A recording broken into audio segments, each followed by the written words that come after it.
आइए, मेरे भोजन का भोग लगाइए।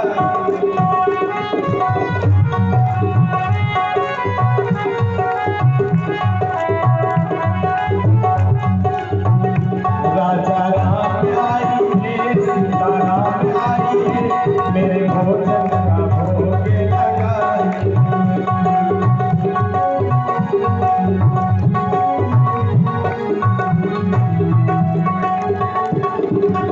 ओ मेरे भोजन का भोग लगाइए, मेरे भोजन का भोग लगाइए। आज महाराज जब से बनाने लगे श्री भरत जी भंडारे, भैया लक्ष्मण जी लकड़ी लगाने लगे, भैया लक्ष्मण जी लकड़ी लगाने लगे। और हनुमान जी की पूछ पीछे लगी थी, बोले तुम चौका लगाने का काम करो। हाँ, और हनुमत जी चौका लगाने भरत जी भंडारे बनाने।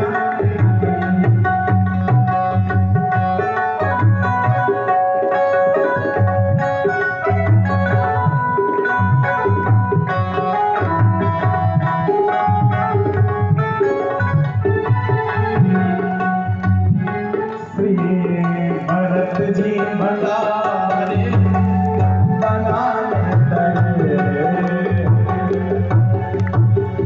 आज भगवान महाराज मिलकर के भंडारा बना रहे हैं।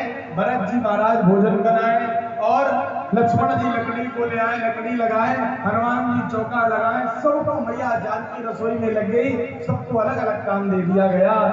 और इस भक्त ने क्या किया कि भगवान तो बनाने लगे भोजन, और ये भक्त एक वृक्ष के नीचे जाकर के नेत्र बंद करके लेट गए। राम जी सरकार गए, राम जी सरकार ने कहा क्यों भक्त लेटे क्यों हो, उठ करके बैठो। भक्त ने कहा देखो ऐसा है, हमारी समस्या है। क्या? बोले समस्या ये है, अगर हमें भोजन ना मिले तो हम किसी को खाते भी देख नहीं सकते, इसलिए अपनी आंखें बंद किए, दुनियादारी में क्या हो रहा होने दो। महाराज अब भगवान ने कहा भक्त अगर तुम देख नहीं सकते तो कम से कम उठ करके तो बैठो। नहीं सरकार हम नहीं बैठेंगे, जब हमें मिलना नहीं तो हम क्यों देखें किसी को खाते, हम नहीं सह सकते ये सब। तब तक गुरु जी ने विचार किया कि चलो आज देखते हैं। भक्त 50 किलो राशन लेकर के गया है, ये बेचता है कि भगवान आते हैं। और जैसे ही गुरु जी आए, वृक्ष के नीचे लेटा था, नेत्र बंद किए था। गुरु जी ने कहा क्यों चेला, क्या किसी ग्राहक का इंतजार कर रहे हो क्या, भोजन नहीं बनाया? चेला ने जैसे गुरु जी की आवाज सुनी तो छटपटा के उठा, बोले गुरु जी आप आ गए। अरे क्या बताएं, हमने कहा था देखो कितने भगवान आते, हम क्या बनाए, भगवान लगे बना रहे सब। अच्छा गुरु जी को वहां कोई भगवान ना दिखे। गुरु जी बोले चेला हमें तो कोई भगवान नहीं दिखने। अब चेला गया भगवान के पास और कहा भगवान मेरे गुरुदेव को भी तो दिखो, मेरे गुरुदेव को भी तो दर्शन दो। अगर गुरु जी को तुम नहीं दिखोगे तो गुरुदेव हम पर कलंक लगा देंगे, झूठा कलंक लग जाएगा। भगवान ने कहा चेला जितने तुम सरल हो उतने सरल तुम्हारे गुरुदेव नहीं, जितनी तुम्हारे जीवन में सरलता है उतनी सरलता तुम्हारे गुरुदेव के जीवन में नहीं है। आज भक्त आया और गुरुदेव से कहा गुरुदेव मेरे भगवान कह रहे कि आप सरल हो। जैसे गुरुदेव ने ये सुना, आज सरल क्या मानो तरल हो गए, नेत्रों से आंसू आ गए।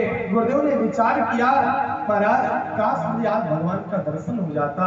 जब आज गुरुदेव के नेत्रों में आंसू आए, भगवान ने विचार किया आज भक्त मेरे लिए रो रहा है तो मुझे दर्शन देना चाहिए। आज गुरुदेव को भी भगवान भोजन बनाते नजर आए। आज गुरुदेव ने ये बात वहीं पर कही कि मैंने आज तक तो ये सुना था कि एक गुरु के माध्यम से एक शिष्य को भगवान का दर्शन होता है, लेकिन यहाँ तो ठीक उल्टा हो गया। यहाँ तो एक शिष्य के माध्यम से, एक शिष्य की कृपा से गुरुदेव को भगवान का दर्शन हुआ है। इस सरलता की बात है महाराज। जिसके जीवन में सरलता है, जिसके जीवन में भगवान के प्रति प्रेम है, श्रद्धा है महाराज, उसके सब नजदीक भगवान है। सा से सीता, रा से राम, ला से लक्ष्मण। जिसके हृदय में सरलता आ गई है, मानो भगवान उसके हृदय में ही विराज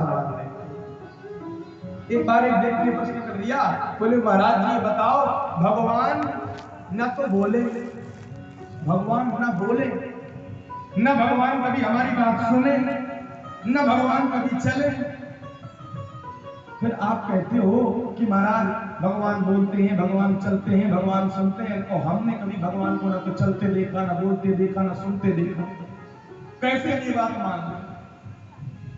महाराज बड़ा सुंदर उत्तर हुआ।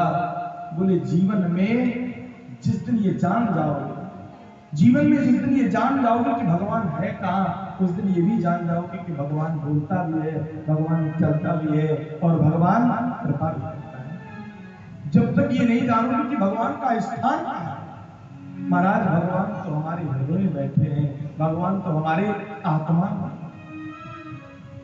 भगवान हमारे हृदय में विराजमान है। हम गलत करते हैं तब भी परमात्मा देखते हैं, हम सही करते हैं तब भी भगवान देखते हैं।